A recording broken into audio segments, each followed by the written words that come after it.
All right, I'm back again to talk about American history, and right now we're talking about the United States falling into the Great Depression at the end of the 1920s. Remember the 1920s, we've divided into several segments. This is the last of those. And we should start with the election of Herbert Hoover, the third of those Republican presidents who presided over the country throughout the entire decade. Hoover had been involved in the administration of both Coolidge and Harding, and all three of the presidents were adherents of the supply-side economic theories of Andrew Mellon that we've talked about in class. Get rid of that. Hoover was, therefore, in favor of laissez-faire capitalism. He was in favor of cooperative individualism. He believed in the idea of supply side, that you would put these cuts into place and let businesses take over, and then let laissez-faire free enterprise basically grow the economy. And for much of the 1920s, this appeared to work. It was working to a certain degree, and it was going to continue. That was Hoover's belief. We are nearer to the final triumph over poverty than any country has ever been, basically, is what he said. And he runs for president based on that track record of the 1920s, and he's easily elected over Al Smith, the first Roman Catholic to ever be nominated for president. The anti-Catholicism of the era made it pretty much a foregone conclusion that Smith would lose, and Smith did lose, and Hoover won with a wide margin and enters into the presidency full of optimism. Two chickens in every pot. There'll be a car in every garage. This will go on. A state of prosperity will be the new normal for the United States. And yet in 9 months, this country had drifted into this terrible depression that was going to last the next 10 years. So, as we teased the other day talking about this, it's a prosperity decade. Growth is all around. How could this happen? What could possibly go wrong? Well, something obviously did. When it did, it was the crash of the New York Stock Exchange, the stock market. Was the stock market crash the cause of the Great Depression? No, it was not. It was the trigger event that caused the Depression to happen at that time and in that particular way. Much like when we talked about World War I. Yes, the Archduke Franz Ferdinand is assassinated, and that causes various countries to stand off against each other, and the next thing you know, all the countries of Europe are at war and millions of people die. But we talked about how a conflict over colonial possessions might have caused such a war, or a border dispute between two of the European countries could have caused such a war. It was this set of events, the assassination, that did cause the war. It was the trigger that caused this to happen, but the assassination, although serious, of one man is not enough to have millions of people die. There were more underlying causes. So too with the Great Depression. And we also know there were some danger signs that one could have seen in the 1920s if you were looking for them. What were they? Well, the one we've talked about a lot and is very important, and you need to just keep first and foremost in mind, is that the consumer sales of refrigerators and washers and radios and automobiles were not cash on the barrelhead sales, but they were credit sales. Consumer credit had been invented almost in the 1920s in order to allow people to buy these goods. No one made enough money to actually buy them outright. Also, we have the picture of people walking into the appliance store with $5 and walking out with a $150 refrigerator plus a payback plan to pay this off. Buy now, pay later. That's one. What would happen if that ever became interrupted? What if you lost your job and missed the payment? Well, you'd lose your refrigerator if nothing else, right? So there's some problems there. Second problem is American farmers, which had been overproducing farm goods for years, in the 1870s and 80s and 90s and had wanted the government to set up something called the sub-treasury to kind of bail them out, had been urged to produce even more during the World War and had produced even more to feed the world. But now that the war is over, I'm sorry, we don't need you to feed the world, but yet you've got all this produce that you've made. And so the supply of farm produce outweighs any sort of worldwide demand for those commodities. Supply high, demand lower, prices fall. They're in a depression of unable to sell their products for a profit throughout the entire 1920s. They're there, they're kind of invisible. People's attention are on the cities, the Roaring Twenties, the Prosperity Decade, and this gets kind of lost in the shuffle. Then there's the precarious nature of the finance system we talked about that's a result of the Treaty of Versailles. We looked at this drawing, we made it. The reparations to the World War I allies. The World War I allies, England and France, paying off their debts to U.S. banks and their debts to corporations that had sold them war material on credit. And the German economy collapsed in 1924. And so an American banker, Charles Dawes, is sent to fix this thing, and he refinances the loan, the terms of payment back on the reparations for an extended period of time to lower the monthly payment, but to extend it.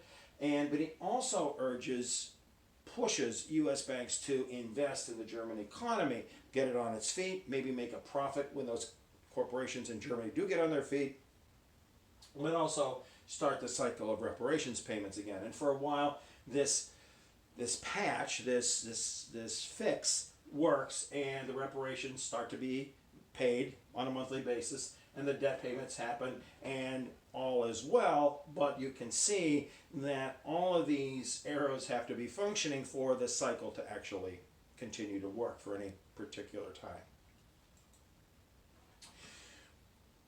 When the end does come, it is the stock market. So how could the stock market trigger the Great Depression?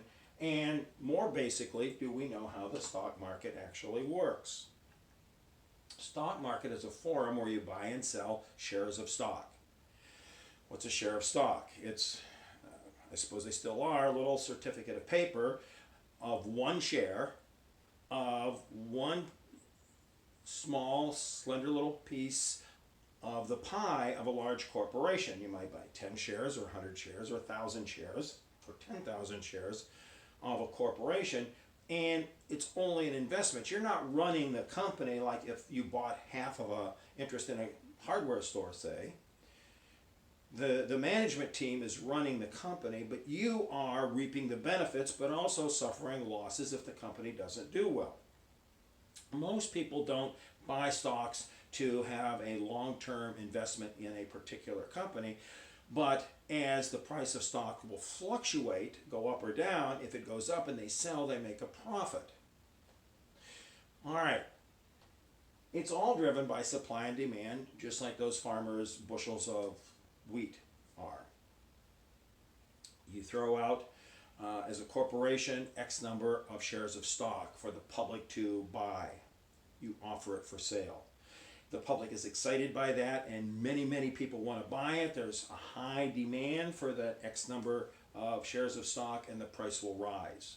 Stock prices will go up. People will compete with other buyers to buy the stock, and it forces the price up. That's known as a bull market.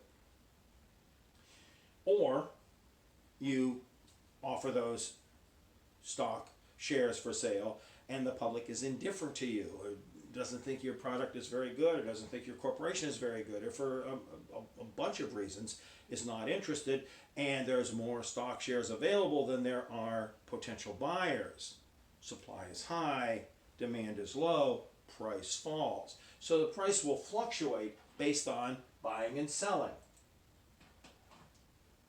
In general, if people are optimistic that the economy is going good and this particular business is going to go good, they are willing buyers, and that moves the price on up.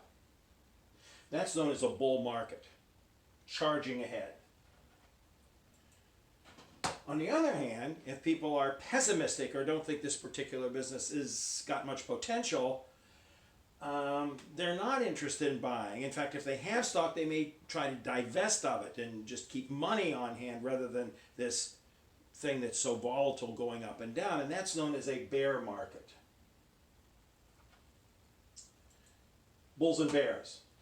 A long bull market, people are buying. Stock prices are going up. People are interested in being part of this thing because the economy's booming, or at least these particular stocks are booming.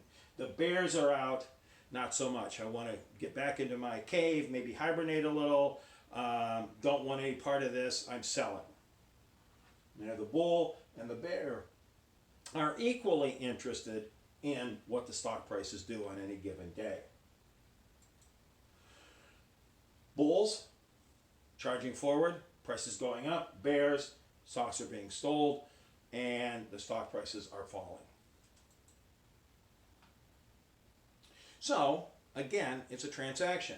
If you buy a stock at $10 and eventually you sell it a month or two later at $20, you've made a tidy profit and haven't done anything except wager, you might say, your $10 on that share of stock, and it paid off for you. On the other hand, if you buy a share of stock at $20 and you end up selling it a month later at 10, you've taken a huge loss. Catastrophic loss, maybe. I put $5,000, $10,000 at $20 a share. I've cut that nest egg, that $5,000 or $10,000 in half if I have that kind of loss. Now, sometimes the bulls and the bears go up or down based on the sound economic principles of the corporations at hand, but sometimes there is just more of a mob mentality, and sometimes it's even irrelevant to how businesses are doing. I like this cartoon because it illustrates that. This broker's on the phone and he says that he's talking and he says that he thinks that a certain stock will excel. He says the word excel. People overhear that. Excel, sell.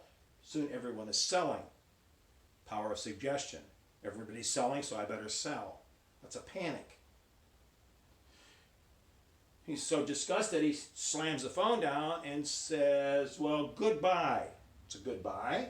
Buy, and now everyone's buying. It's not a panic. It's a overconfidence that we should buy. None of that's rooted to how the company's doing. It need not be for the stock to go up and down. For years, Amazon, when it first was a publicly traded stock, the stock was doing well, but the company wasn't making a profit. So sometimes what goes on Wall Street is not what goes on Main Street. So there's not necessarily a relationship between how the company's doing and how the stocks are doing.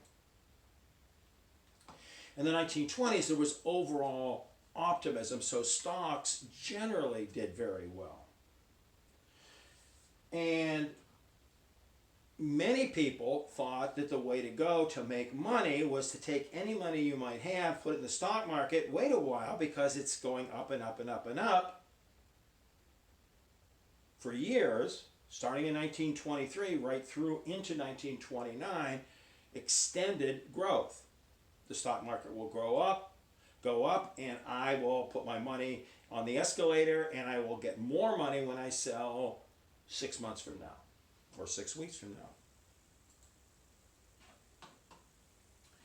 Now, as more and more people became more and more excited about the stock market, they did what they did on Main Street in buying refrigerators, going with $5 and come out with a $150 refrigerator and a bill. This was called, in the stock market, buying on margin. Buying on margin, buying a stock on credit. You would put some money down, but the lion's share of the money might not be yours in the original transaction. So, for example, I want to buy $10,000 worth of stocks, whatever the stock may be. I have $1,000. I need to find a brokerage that will float me $9,000 to buy this stock. Now, because we're on this escalator, this long bull market, and it shows no signs of stopping, that's not a hard sell. It's actually a pretty good deal. How could it work? Well, I buy $10,000 worth of stock. We sit around, I read the stock market listings each day in the paper, like the bull and the bear were doing. And after 5, 6, 7 weeks, that's $10,000 worth of stock I see has risen. It's now worth $11,000. I call the brokerage up, I say, sell. They sell. They sell it, they take their $9,000, which is owed to them, right off the top. There's $2,000 left. That comes to me. I've only spent $1,000, but I get an extra $1,000. I've doubled my money by leveraging theirs. Now, to be honest and to be clear, there's fees involved, there's interest involved, but this is social studies, not math. We're not worried about the mathematics of how it would actually break down, but in principle, you can double your money using somebody else's. That's the thing, and it's got a great attraction to people. I've got a couple $100 with buying a stocks on margin. I can multiply my $100 or $200 and maybe make thousands for myself. So there's a rush of people who are not only buying stock, but buying them on margin. Not a problem in a bull market. But now let's think of the opposite situation. $10,000 worth of stock. I own $9,000 of it. I have $1,000 skin in the game myself. I buy the stock. I look at the stock market pages each day. It's 10,000, 10,100. It's going up. Uh-oh, wait a minute. Something just happened. It's down. It's down again. Now the stock is 9,800, 9,700. What's going on? 9,600, 95. Pretty soon, the brokerage says to me, we're making a margin call. That means pay your debt. You owe us $9,000. You need to pay now.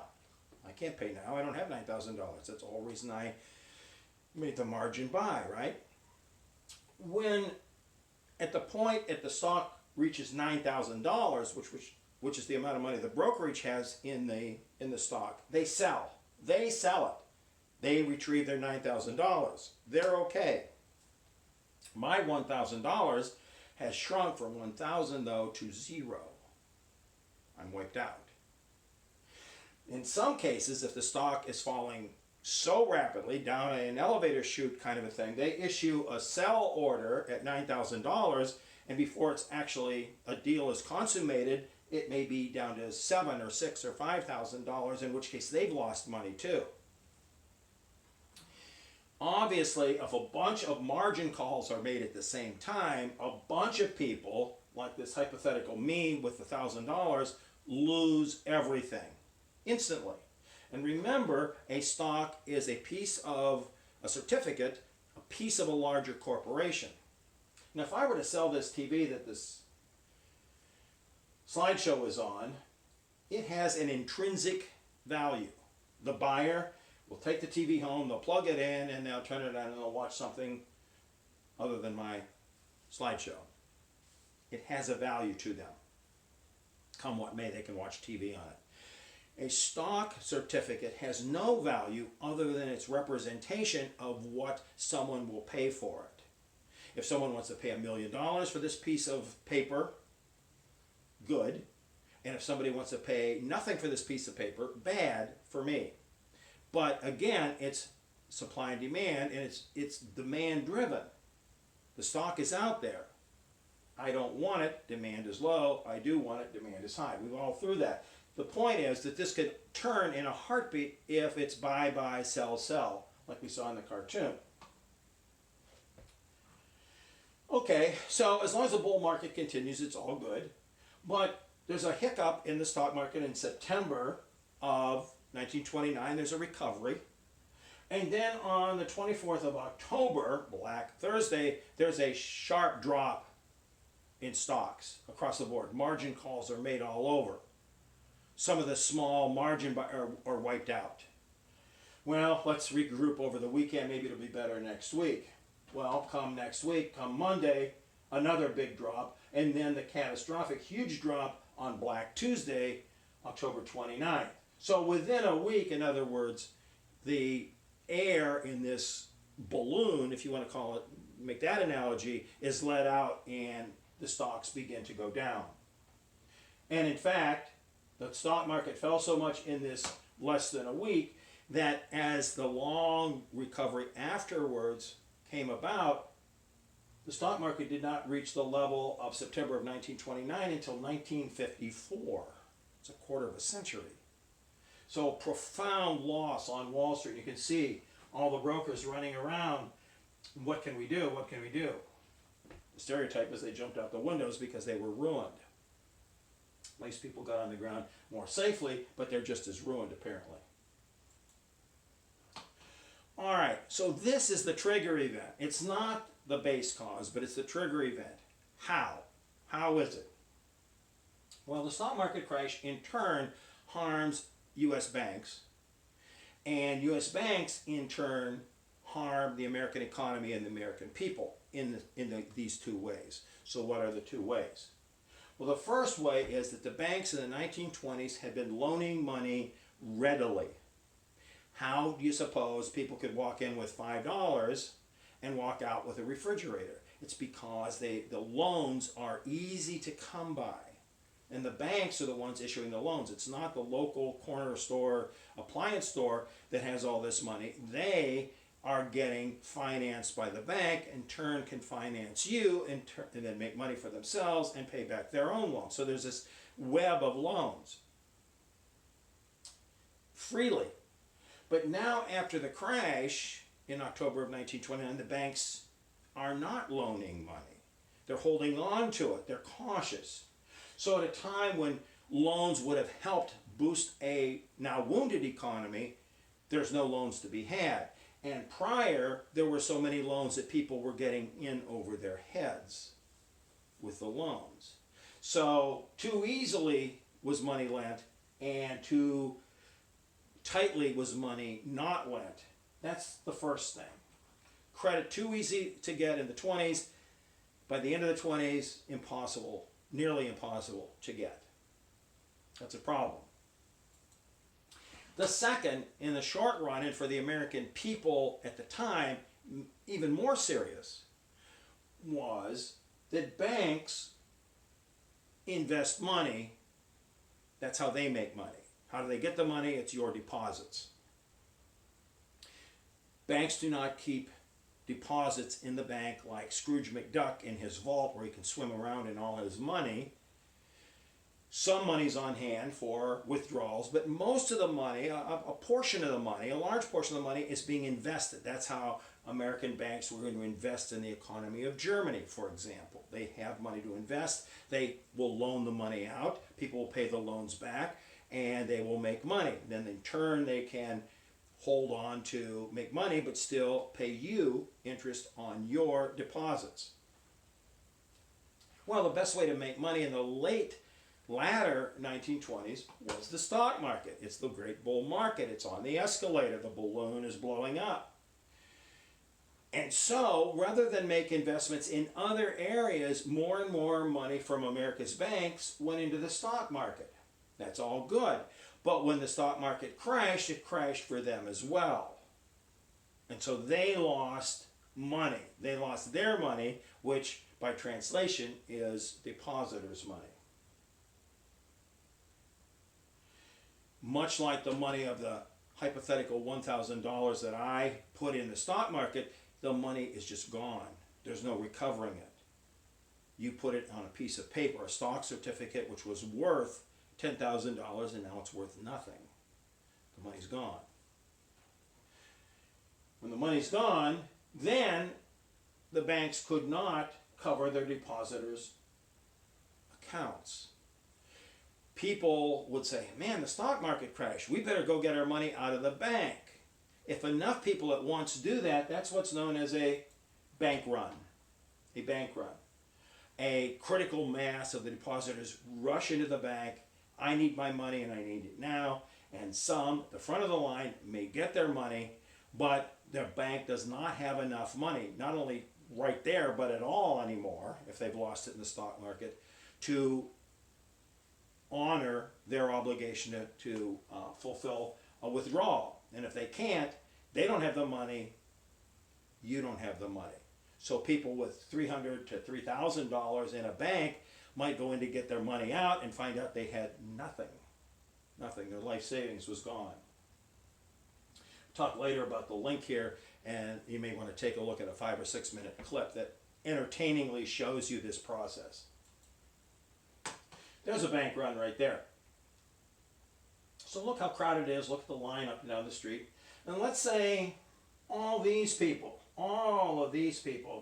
at the American Union Bank go in and they get their $200 or $2,000 out and they go home and they're satisfied. But what about these hundreds of people here? They all lost everything. There's no entity, there's no institution, there's no agency to help them at this point. They're just out of money. They're out. They're broke. All of this is the trigger, not the basic causes. We'll talk about the basic causes, but not now, okay? But you do need to understand this process of how this stock market could have kind of knocked over the apple cart. I'm full of analogies and metaphors, not the same one, causing the bears to come out and the bull to go away. All right, until next time, that's it. You should subscribe to my YouTube channel so that when these things pop up, you'll get a direct notice, although I will also post the links on Classroom for you. All right, talk to you later.